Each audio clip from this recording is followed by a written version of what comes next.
Coming up, telco complaints rising, the ASX takes a breather, and fund manager Perpetual being broken up. Details next.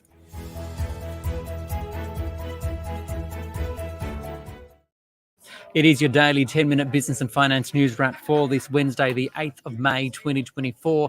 The Australian share market did rise today, but only just by 0.1%. We'll have the details with Luke Laretive from Seneca Financial Solutions in a few moments. But first to the telecommunications industry ombudsman, which says there's been a 9% increase in the number of complaints it received in the March quarter. For more, Rhayna Bosch spoke with Ombudsman Cynthia Gebert. So, Cynthia, today's TIO report shows that complaints are up on last quarter. That's despite the Optus outage that happened late last year. They are, however, down year on year. Can you talk us through some of the results? Yeah, so we had about 16,000 consumers contacting us because they're frustrated with what I'd call bread and butter issues, sort of straightforward issues that ideally wouldn't be anywhere near an ombudsman service. And the nature of these are things that really reflect how much people rely on phone and internet services.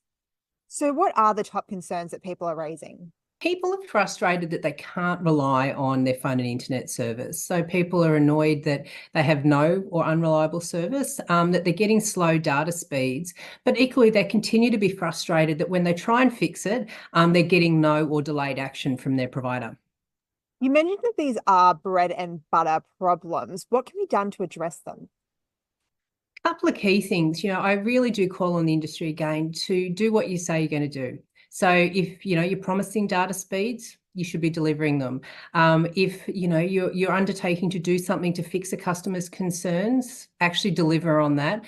But I think to really understand how much people rely on their phone and internet and work to deliver those reliable services to people.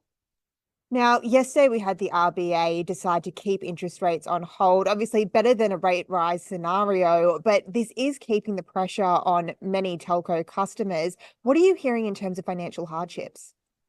Positively, we're not seeing an increase in financial hardship complaints at the moment. There is a new financial hardship standard that came into force on the 29th of March. So we'll be watching closely to ensure that customers are getting what they're entitled to. And I stress customers are entitled to financial hardship assistance from their telco provider if they are struggling to make ends meet. Rhayna Bosch speaking with the telecommunications industry ombudsman Cynthia Gebert. Now, Market Day on the SBS On The Money podcast. The Australian share market took a bit of a breather today with the 200 up just 0.14% to 7,804. For more, I spoke with Luke Laretive, CEO of Seneca Financial Solutions. Luke, a pretty flat day for the market, but what's going on today? Yeah, after a bit of a stronger start, market's pretty flat at about 3 o'clock at the time of recording. Most of the major sectors are in the green, though, with really only the mining sector and some consumer discretionary stocks, the only ones to lose ground to this point in the day. I guess we hit the peak of our news yesterday. There was all this discussion about the potential for a tightening bias, which I think most people would say that we didn't see. The RBA taking what would, I guess, be fair to say is a neutral bias still. What's the market now factoring in when it comes to interest rates 24 hours after the decision? Yeah, I suppose the Australian government bond yields have moved about 20 basis points lower. So actually kind of implying, inflation expectations had actually gone down a fraction. I wouldn't read too much into that with the Australian 5-year government bond now at about 3.98%. Most of the analysts in the market are talking about rates being on hold for the rest of this year and expecting the first rate cut in February 2025. 3 of the big 4 banks reported half-year profit results in the past week or so. We hear from the Commonwealth Bank tomorrow with its quarterly results. What's your take on the banking sector at the moment, given where we are with interest rates and where we're going? Yeah, there's really been little kind of deviation from our expectations, and we continue to see the banking sector, particularly the big 4 banks, as overvalued. They're trading at sort of 1 time standard deviation higher than they normally do. And they've got really protracted sort of margin pressure concerns in their business, and that's sort of standard across the board. They have announced buybacks, which have been received pretty well by investors, but sort of from our view, that's more of a managing shareholders, more so than maybe managing capital. In news on the markets, I think one of the biggest pieces of news is that of Perpetual assets being sold off. What can you tell us about that? Yeah, I think it's probably a sign of the times in terms of, the regulatory, framework with which financial services operate. I suppose breaking up what is a bit of a vertically integrated and conflicted remuneration sort of issue there when you've got a funds management business, a wealth business, and a custodian. So I think it makes sense from a practical perspective to break those up.